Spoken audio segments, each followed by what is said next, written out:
Bonjour à tous et bienvenue sur Crypto Signal. Aujourd'hui, on va faire l'analyse habituelle, c'est-à-dire globalement technique fondamentale et sentiment, donc liquidité. Pas grand-chose à dire d'autre, il n'y aura pas de sujet aujourd'hui.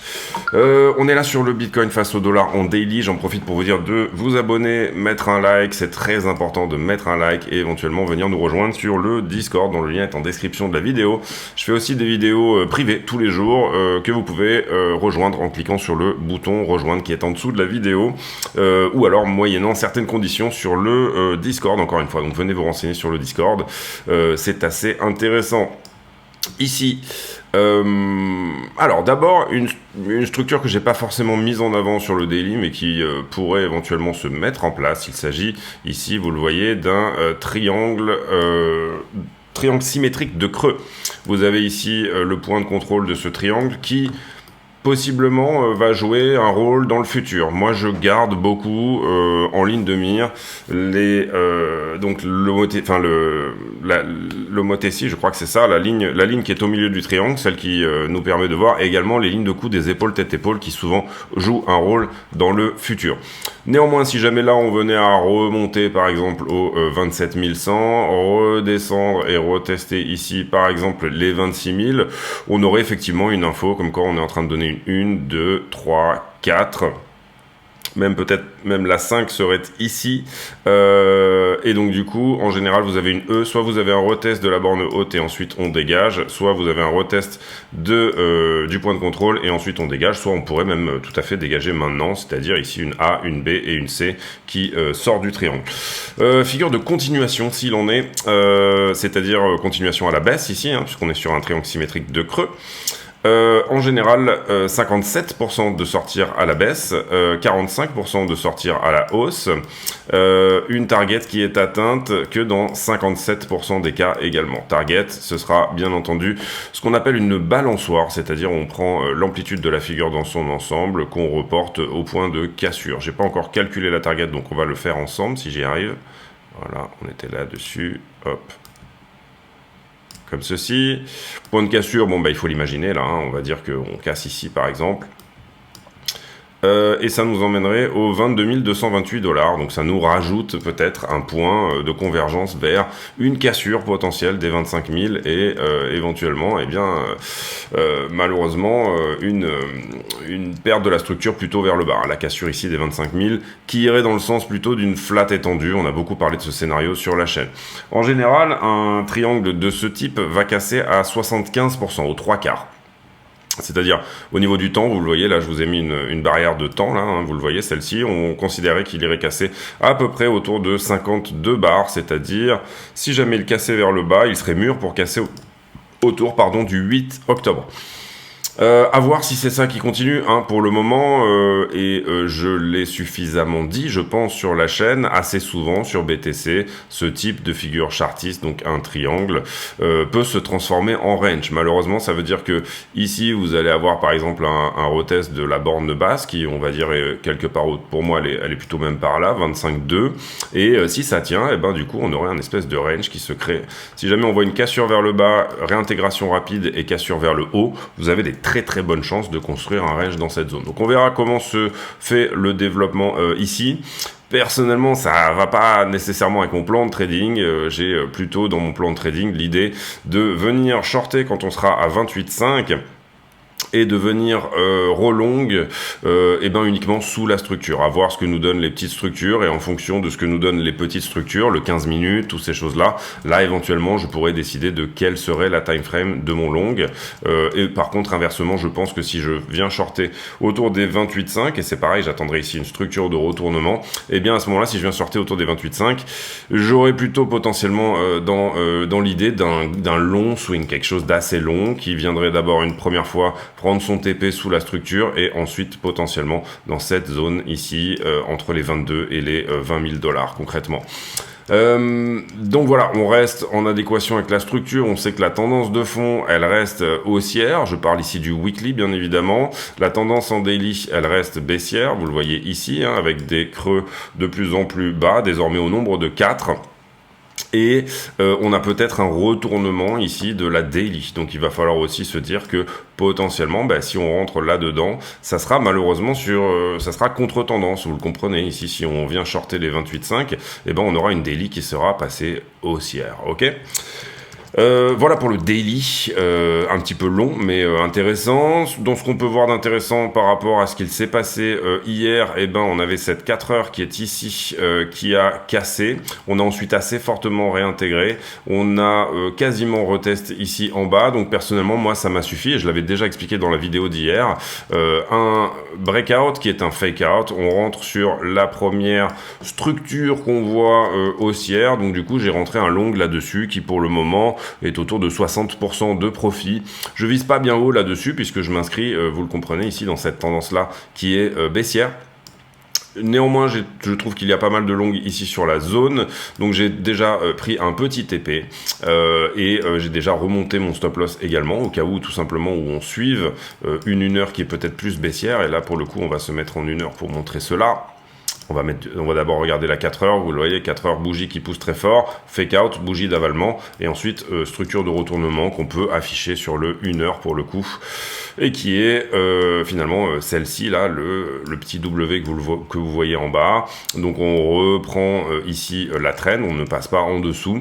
Voilà, on va voir ce que ça dit.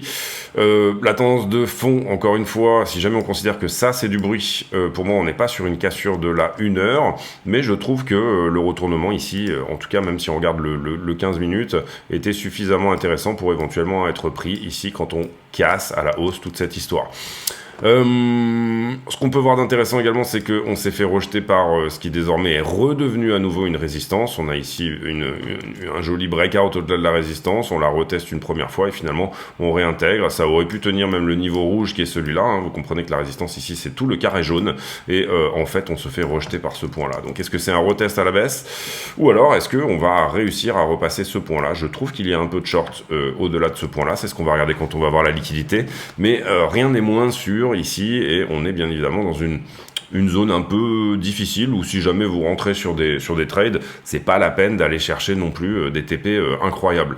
Il faut bien évidemment ici se dire qu'on a quand même le plan, donc pour moi j'ai des runners ici qui sur ce trade, si jamais le stop loss n'est pas pris puisque je l'ai remonté, si le stop loss n'est pas pris et si on ne s'inscrit pas dans un range ici comme celui-ci, à ce moment-là, j'ai des runners qui vont tourner jusqu'à 28,5, 29, mais je cherche pas ici non plus, je vais pas chercher midi à 14h, je garde les choses relativement simples.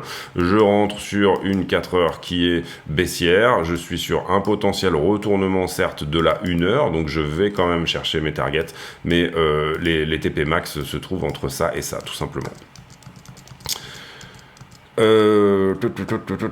Oui, on va faire également Ethereum BTC qui s'est bien repris hier, 1% pour Ethereum de reprise ici. Bon là on est en 15 minutes donc on peut pas bien voir la structure, mais il y a eu une jolie reprise, donc ça c'est plutôt une bonne chose. Est-ce que la trend a été cassée? Oui, ça veut pas dire qu'on va nécessairement ici aller péter tous les niveaux, mais peut-être un petit retest de celle-ci là, vous le voyez, cette trend là, pardon. Je vais mettre celle-ci déjà, voilà, celle qui a été cassée, on va dire ça comme ça. Ici, vous voyez qu'on casse une traîne, ça accélère un petit peu. Est-ce qu'on revient juste retester le support précédent comme résistance ou alors est-ce qu'on vient retester la traîne supérieure? C'est ce qu'on va voir dans les heures prochaines. Personnellement, étant donné qu'on a perdu le support qui était sur celui-ci, je vise plutôt les 0,058 pour éventuellement réfléchir à une entrée, c'est-à-dire switch mes bitcoins en Ethereum. J'ai une partie de mon capital de trade qui, quand on est en tendance haussière, marche comme ça. C'est-à-dire j'ai une petite portion de mon capital de trade qui est tout simplement sur sans levier de l'assez long swing entre Bitcoin et Ethereum, puisque les deux s'apprécient. Ça permet d'avoir une sorte d'intérêt composé et de ne pas attendre en dollars, si vous comprenez le concept. La dominance d'Ether qui a perdu une trend historique, donc attention à ça. Ça a été déjà le cas dans le passé, hein. Hop, pardon. Ici, vous le voyez ici, bon là on est vraiment en train de dormir sous la traîne, donc on peut peut-être se dire que, attention, c'est en train d'être perdu. Donc ça c'est assez important aussi. Ether à 1618, on a vu hier sur les liquidités qu'il avait des choses à venir voir au-delà des 1610, on est monté jusqu'à 1633. Pour le moment, la structure est également en triangle. sur ce bas-là, et là on est en daily, voilà, vous le voyez, hein, 1, 2, 3, 4, 5, est-ce qu'on dégage en dessous, ou est-ce qu'on part en latéralisation, vous comprenez, 57-45%, ça veut dire que dans 8% du temps on va latéraliser, et je dirais qu'en crypto c'est un peu plus, dans 45% du temps on va casser à la hausse, et dans 57% du temps on va descendre, donc une figure plutôt baissière, mais elle n'a pas... c'est pas des très bonnes targets, 57% c'est pas exceptionnel, mais bon, voilà, ça peut peut-être se jouer pour ceux qui pratiquent le chartisme au sens de Bulkowski, c'est-à-dire je fais des statistiques, je regarde des milliers, des millions de figures chartistes et je fais des statistiques en fonction de ce qu'il se passe. Je dirais que Bulkowski, dans ce cadre-là, c'est vraiment le must. Et pour ceux qui disent que ces figures-là datent des années 50 ou 70, non, la réédition du bouquin de Bulkowski, elle date de 2018, je crois, si je me trompe pas, il faudrait que je regarde exactement, mais c'est très récent comme statistique, donc pas de souci là-dessus. Par contre, effectivement, ça concerne les stocks, ça ne concerne pas les cryptos, plus de volatilité dans les cryptos, donc il faut un petit peu s'adapter, et assez régulièrement dans les cryptos sont tellement peu liquides, et c'est tellement des petits contrats, on va dire, même 500 milliards de market cap sur Bitcoin, ça reste petit, et bien c'est facilement manipulable, et ce d'autant plus que on regarde 500 milliards de market cap d'un côté, mais vous avez au maximum à peu près 11% de Bitcoin qui sont sur les exchanges, donc sur le contrat spot, et ben finalement vous avez beaucoup moins, vous avez 50 milliards, donc avec quelques centaines de millions, vous pouvez faire bouger le prix. Donc on travaille beaucoup la liquidité ici, c'est pour ça que également on travaille énormément de concepts de type swing failure pattern ou alors ICT, smart money concept, toutes ces choses-là. Ensuite, le total 3, il s'est un petit peu repris dernièrement, vous le voyez, 0,28%, donc ça c'est toutes les alts sans Bitcoin.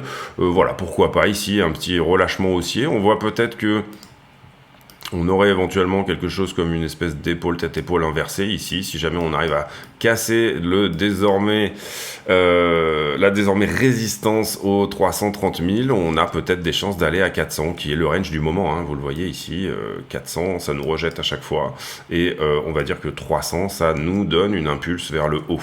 Trend qui a été cassé ici, trend historique qui a été cassé, mais on a continué à faire du ski, ça arrive parfois sur la fameuse trend, et pour le moment, pas d'action haussière violente du côté des altcoins. On a eu, et il faut bien comprendre ici qu'on a on a parfois même souvent sur les alts des choses qui se passent en septembre-octobre, c'est-à-dire une pulse importante. Souvent l'été aussi, on avait eu le Summer of DeFi, il y a de ça, je sais plus, de 3 ans, quelque chose comme ça. Et voilà pour cette idée-là. Stablecoin dominance, on va pas regarder aujourd'hui. Un petit détail que j'aime bien, duquel j'aime bien parler, on va se mettre en 1 heure ici. Enfin, j'aimerais bien parler, puisque j'en ai pas encore beaucoup parlé sur la chaîne.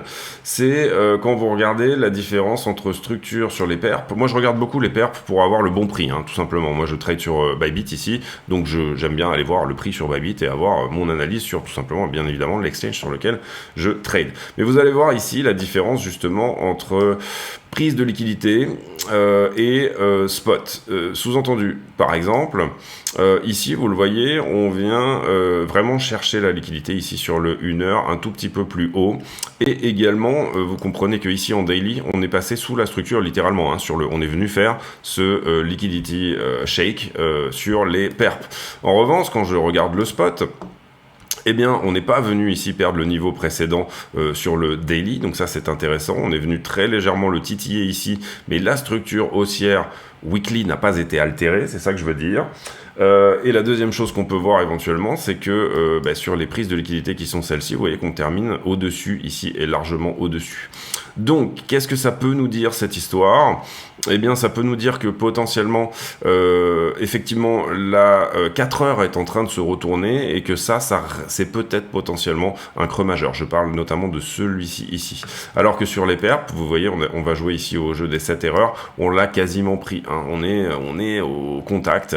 Et même parfois, vous allez voir des mèches sur les perps qui vont aller plus bas, tout simplement pour prendre la liquidité.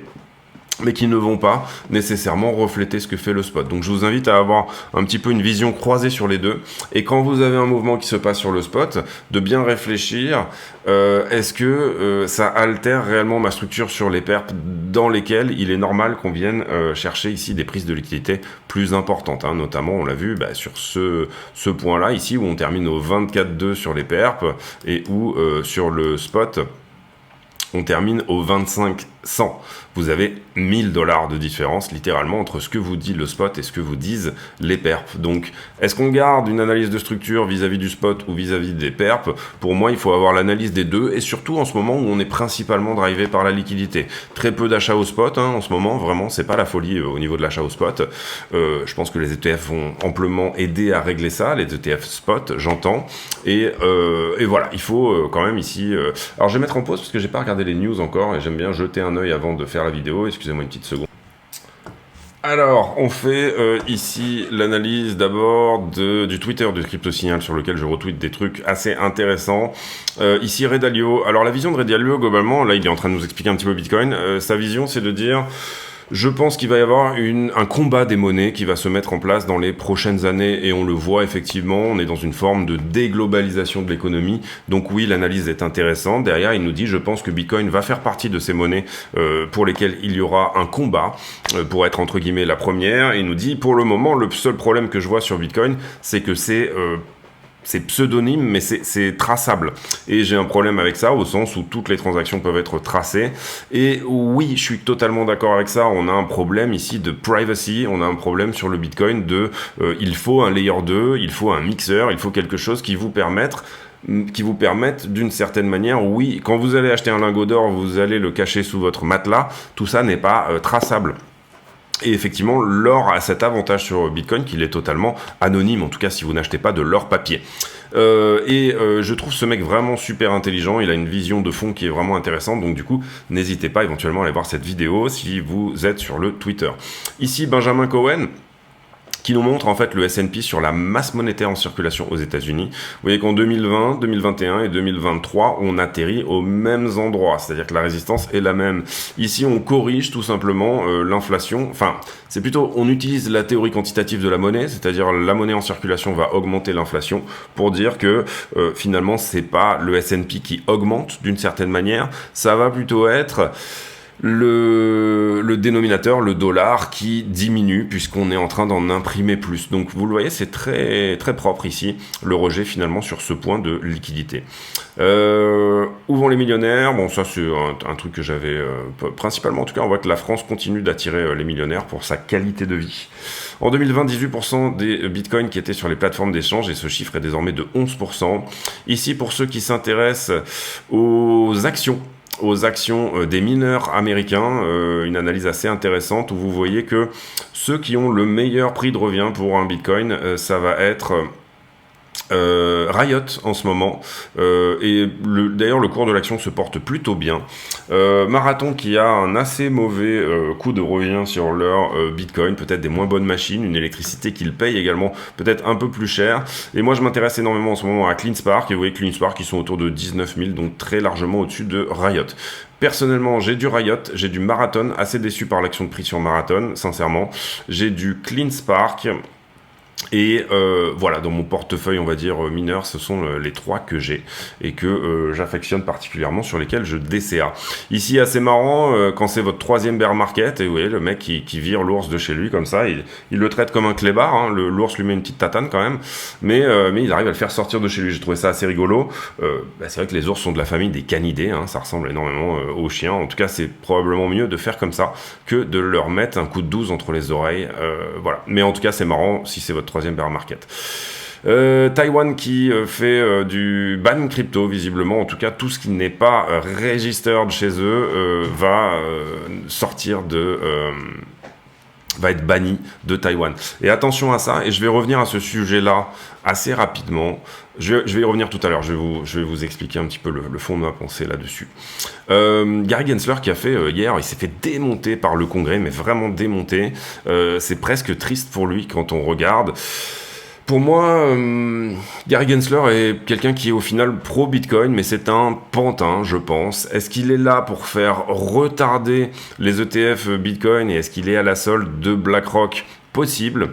En tout cas, c'est bien parce que nous, ça nous permet aussi finalement de ne pas être pris de court et peut-être potentiellement, parce que je pense sincèrement que l'entrée d'un spot ETF Bitcoin peut à minima doubler la valeur. Je n'irai pas ici vers des 600 000, 600 millions, etc. Ça représente ici une adoption de Bitcoin qui est plus intéressante. Comprenez bien que si jamais Fidelity, Franklin Templeton, ARK 21 et donc BlackRock proposent des ETF spot, c'est qu'ils savent qu'il y a une demande. Ils savent que, et notamment l'analyse tout simplement de BlackRock, c'était de dire...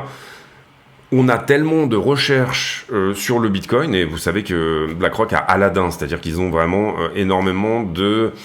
ils peuvent savoir, je sais pas moi, si vous achetez un t-shirt Bitcoin même, et ils vont le catégoriser dans une certaine partie. Aladdin, c'est une intelligence artificielle, je crois qu'il s'agit de 80 ou 120 méga ordinateurs qui calculent un petit peu tout ce qu'il se passe. Certaines personnes leur donnent leur data en échange tout simplement d'analyses aussi extrêmement fines, notamment tous les Amazon, je crois que Google travaille avec eux. Bon bref, ils absorbent ici une data qui est incroyable sur tout ce qui est notamment finance, mais aussi habitude de vie, toutes ces choses-là. Et c'est pour ça qu'ils se sont dit, il y a une vraie demande pour Bitcoin. Là où je voulais en venir tout à l'heure, c'est que je pense que ce qu'on va avoir dans les prochaines semaines, mois, c'est de plus en plus des banques qui vont refuser, et on l'a vu notamment en UK, Chase, la banque Chase qui refuse que toute transaction qui soit relative aux cryptos soit effectuée. Et Chase, c'est JP Morgan, donc c'est la plus grosse banque américaine.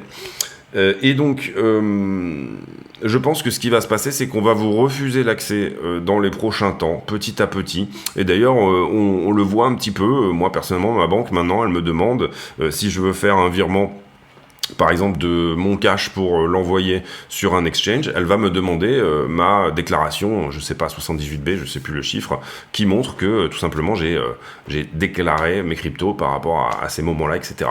Donc on est en train de fermer la porte. Pourquoi ?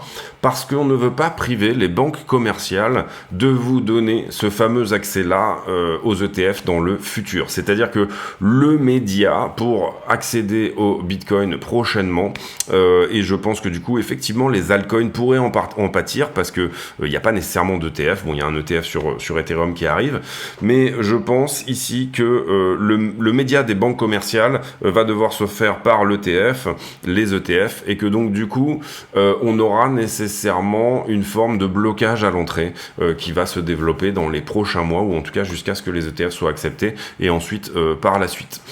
Donc ça risque effectivement de un petit peu mettre de la difficulté sur les altcoins, en tout cas dans les pays qui vont potentiellement aller venir faire. Et ensuite, bien évidemment, quand vous aurez un ETF d'autre part sur d'autres sujets, notamment les altcoins, etc., toutes ces choses-là, eh bien plutôt d'aller profiter aux altcoins. Mais effectivement, cette notion d'ETF, que ça soit, je pense que du coup, Ethereum en profitera à un moment donné. Si bien que le problème de Ethereum aujourd'hui, c'est que quand ils sont passés au staking, donc à la proof of stake, il y a plus de travail du côté des investisseurs, donc notamment ici on parle des mineurs, la preuve de travail, et cette notion de travail est très importante dans le test Dowey, c'est-à-dire que c'est le test qui permet de séparer les securities des commodities. Donc soit on a une législation qui est favorable, et elle sera probablement favorable, mais post-ETF sur Bitcoin, et sur Ethereum, le problème se pose de savoir est-ce que Ethereum est ou non une security. Visiblement, Gensler a eu plusieurs versions sur ce sujet-là. Pour le moment, il considère plus ou moins que c'est une commodity. Néanmoins, depuis le passage au proof of stake, le stacker, il ne fait pas réellement de travail quand il gagne tout simplement de l'Ethereum. Et ici, ce qu'il faut comprendre, c'est que ce qui peut faire loi, c'est la jurisprudence Ripple. C'est la seule chose qui peut faire loi. Si jamais il y a une législation qui se met au-dessus de cette jurisprudence-là, eh bien à ce moment-là, on aura autre chose. On aura soit on fait une vraie loi sur les assets numériques et on dit, en fait, les assets numériques c'est ça et c'est tout, et ça sera, il y aura un vrai test comme le test de Nakamoto d'ailleurs, qui est un test de décentralisation qui est extrêmement performant, mais que la SEC ne veut pas admettre ni adopter. Ils en restent sur ce que dit la loi et la jurisprudence. Et en l'occurrence, la jurisprudence, c'était le fameux procès de Howey. Et Howey, c'était, j'en ai pas mal parlé sur la chaîne, mais c'était des oranges en gros. Et en fait, plutôt que de vendre des oranges, ils ont dit, maintenant, on va vendre des contrats et qui permettront d'acheter un acre, on va dire un hectare d'orangers. Et donc du coup vous aviez un droit sur leur propriété, et à ce moment-là vous bénéficiez des rendements que a donné cet hectare exactement. Et le test de oui, c'est de dire celui qui investit sur ce contrat-là n'est pas quelqu'un qui va investir sur l'orange, mais ça va être un contrat d'investissement. C'est ça qu'on appelle un contrat d'investissement. Et dans ce cadre-là, eh bien le test de oui ensuite a fait jurisprudence, c'est-à-dire qu'ils ont considéré qu'effectivement ce que vendait Howey n'était pas de l'orange, donc une commodité, une matière première, mais que c'était les revenus que procurait un hectare d'orange, et donc du coup il n'y avait pas de travail de la part de l'investisseur dans ce cadre-là. Pour le moment, ce test qui date de 1926, je crois, ou quelque chose comme ça, est toujours en actualité, et c'est comme ça, c'est ça le prisme qu'utilise Gensler pour tout simplement dire que Bitcoin, il y a des mineurs, il y a une preuve de travail, il y a du travail, donc du coup, Bitcoin est une commodité, même si là, il a eu du mal à le dire sur la journée d'hier, il a dit ça n'est pas une security, mais il n'a pas confirmé que c'était une commodity, vous le voyez ici sur la vidéo, et il n'arrive pas à le dire, il dit non, ça n'est pas une sécurité, c'est autre chose, voilà, c'est tout, mais il ne dit pas, c'est une commodity. Alors qu'il l'a dit dans le passé déjà, il a dit Bitcoin is a commodity. Mais bon, voilà, c'est une girouette. Pour moi, hier, il a été extrêmement mal à l'aise, tout simplement parce qu'il est rémunéré, ou il est d'une certaine manière l'instrument d'autres personnes pour ralentir l'adoption Bitcoin et ralentir l'adoption institutionnelle de manière à ce que, entre-temps, on puisse vous fermer peut-être les portes pour accéder tout simplement à des gros investissements crypto avant que ça arrive. Pourvu que ça fonctionne, et on serait tous extrêmement contents, bien sûr, que ça fonctionne, mais il faut bien ici lire dans le spectre de Gensler ce qu'il se passe. Ethereum qui atteint 10 milliards de revenus, beaucoup plus vite que Facebook, Microsoft et Zoom, c'est-à-dire que ils ont tous mis plus de 10 ans, et eux ont mis 7 ans et demi. Débat autour de Trump, on va passer là-dessus. Qcoin, à mon avis, ça c'est du sponsorisé, on va passer également. Coinbase, vous le voyez, qui en appelle au gouvernement du gouvernement anglais pour que Chase disent qu'ils peuvent effectivement réouvrir les achats crypto, ça on l'a déjà traité. Gensler qui s'est fait vraiment ici, il a été bien secoué par cette testimonie devant le Congrès. Les ETF futurs Ethereum qui pourraient commencer la semaine prochaine. JP Morgan, ça on en a déjà parlé hier, que la Fed pourrait aller jusqu'à 7%. Le commerce en Chine qui booste la guerre russe. Cette semaine, alors hier j'ai même pas vu un article ni rien, j'ai pas regardé ici, mais apparemment Jerome Powell a parlé. J'irai me renseigner si vraiment c'est intéressant, je vous mettrai une analyse en commentaire épinglé par exemple de la vidéo, mais j'ai pas ici j'ai plus vu de choses sur Gensler que sur lui. La révision du GDP, donc le PIB américain, a été révisée hier. Et qu'est-ce qu'on a eu C'était hier 27, ouais. Alors, c'était pas hier. Ah non, pardon, c'était ce matin. Ok, bon, très bien. Eh ben, ça va être aujourd'hui, autant pour moi. Et ça va être vers 18h30. Pourquoi je me suis trompé, là? Qu'est-ce qui s'est passé? Ah oui, c'était... Ok, alors, voilà. D'accord. Bonsoir. Hier, on n'avait rien, en fait, d'accord? Et c'est pour ça que j'ai pas vu de Powell.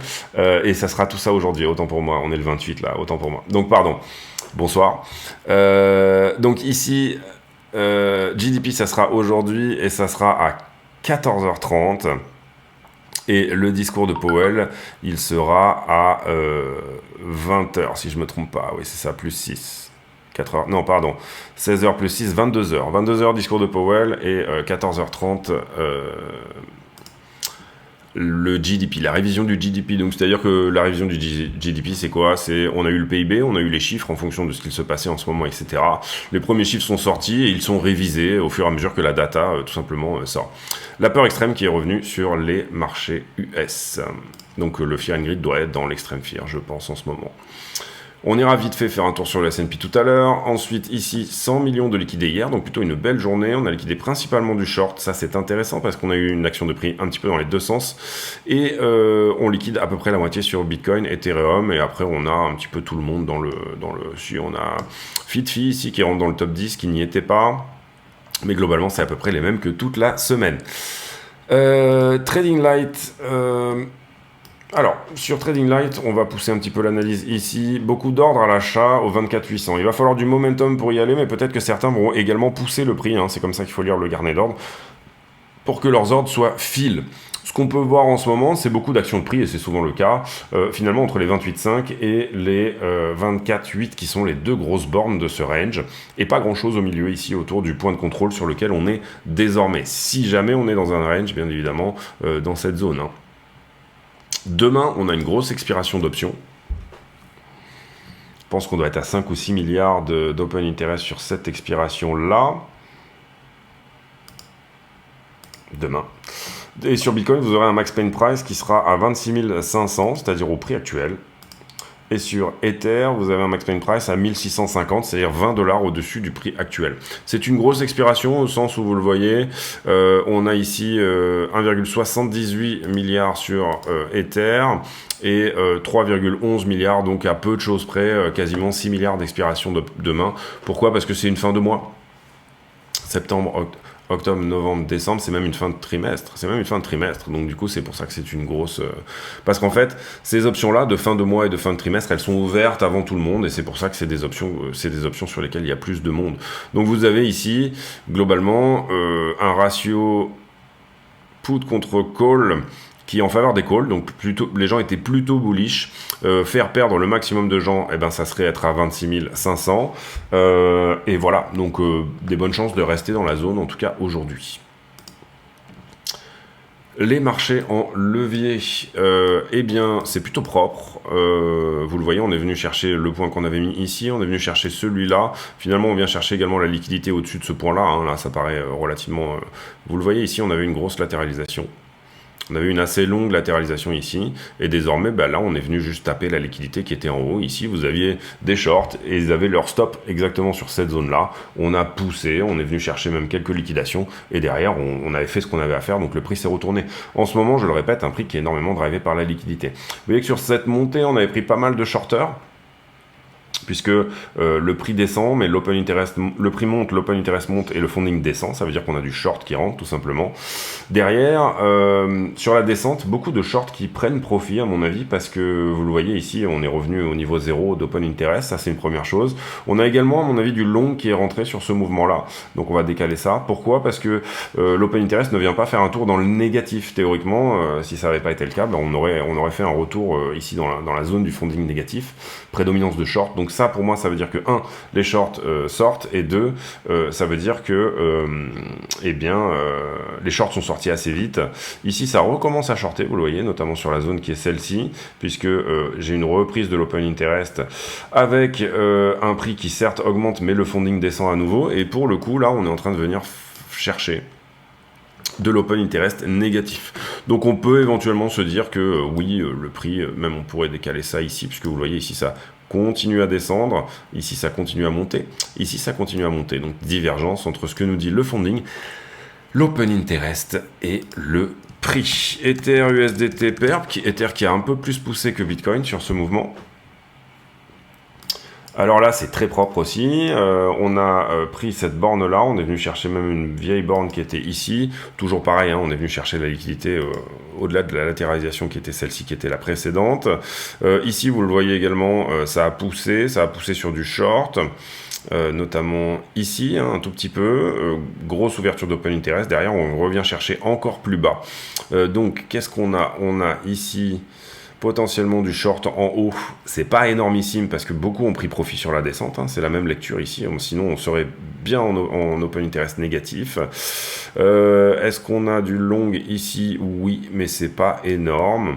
Par contre, on peut dire que sur la montée, là, ça commence à être shorté à partir de là. Donc là, on short squeeze tout ce qui veut shorter. Là, on a du monde qui veut encore prendre le mouvement. Et ici, j'ai quelques longs qui sont rentrés, à contrario de Bitcoin qui, lui, est en train de plonger au niveau de l'open interest.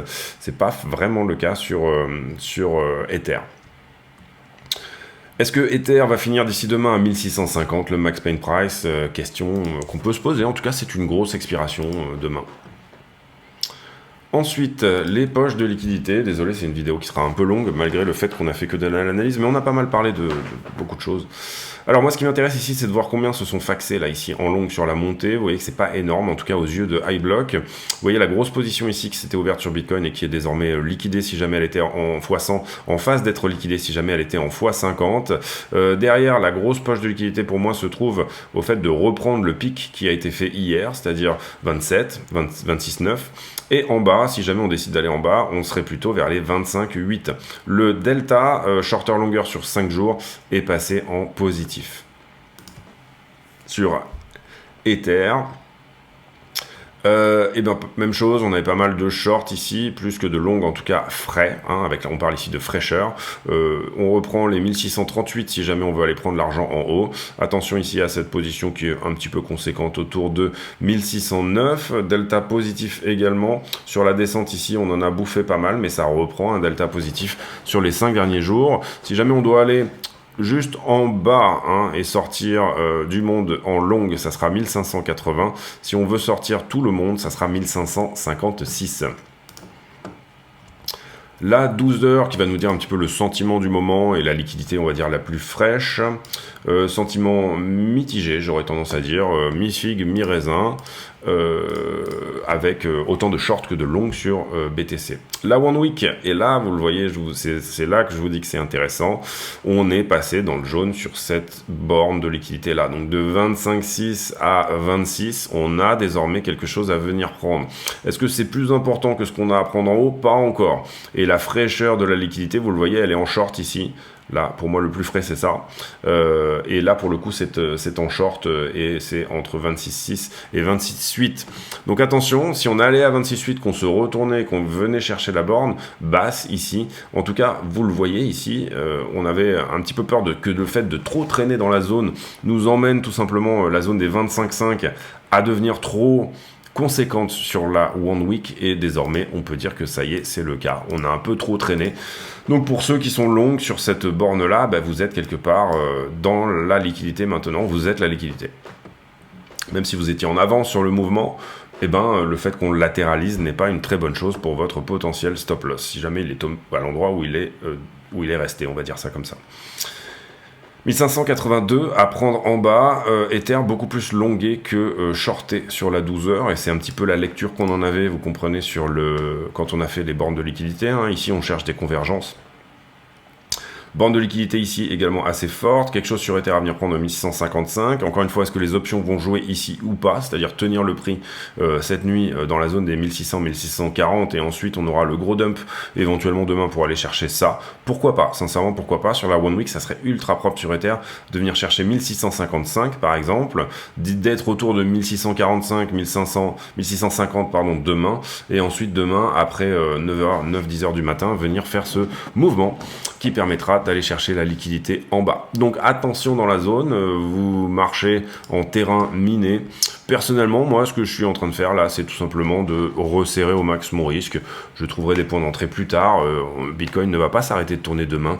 Et c'est pas grave si on rate ici un trade qui nous emmène à 28 000, c'est pas la fin du monde. Il y aura d'autres mouvements comme ça. Il faut tout simplement ici savoir être patient, etc. Donc encore une fois, ici, moi, j'ai pris un trade dans cette zone-là et je resserre énormément. C'est-à-dire j'ai des très bonnes chances ici de me faire sortir si jamais on perd tout simplement déjà cette trend-là. C'est-à-dire que là, ma stratégie, c'est tout simplement de coller à cette trend-là petit à petit.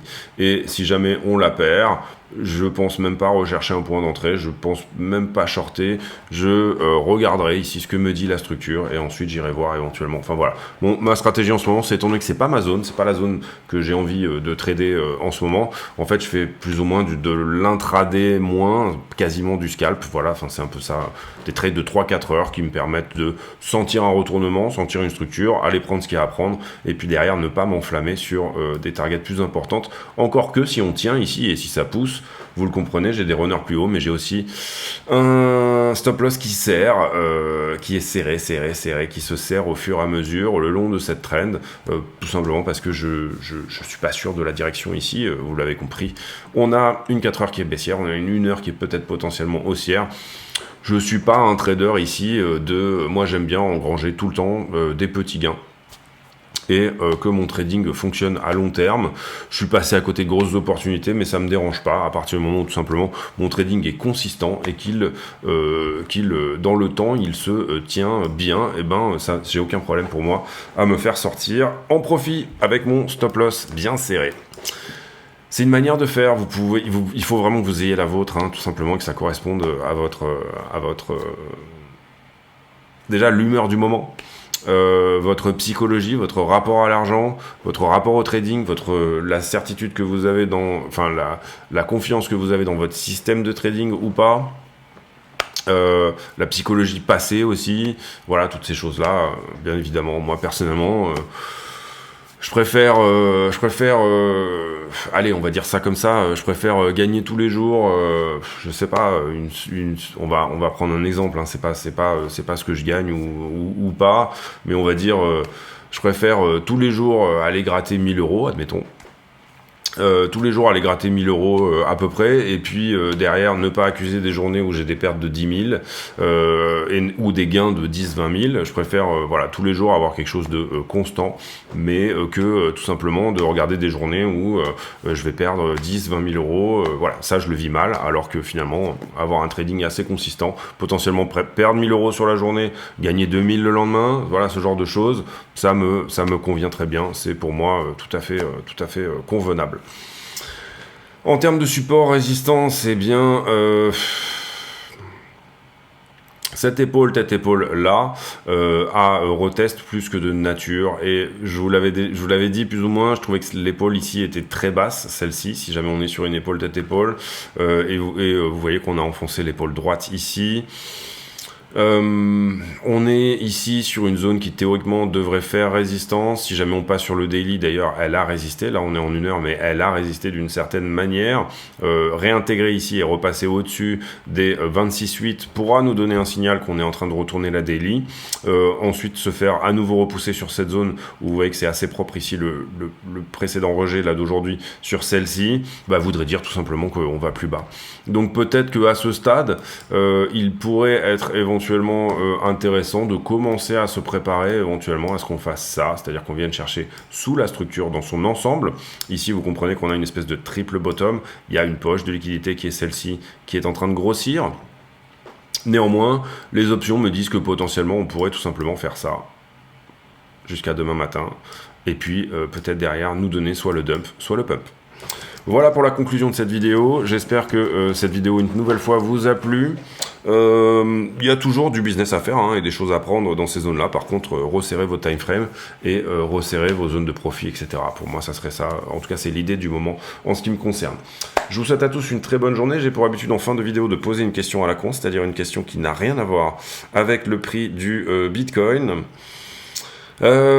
Allez, question, on va dire s'il en est, est-ce que vous utilisez un médicament, quel qu'il soit, de temps en temps? Moi personnellement j'ai assez souvent, parce que je reste beaucoup assis, et malgré le fait que je fasse du sport presque tous les jours, j'ai des problèmes de dos, notamment au cervical, et donc du coup je prends un relaxant musculaire parfois quand je sens que le dos va être bloqué ou qu'il y a tension.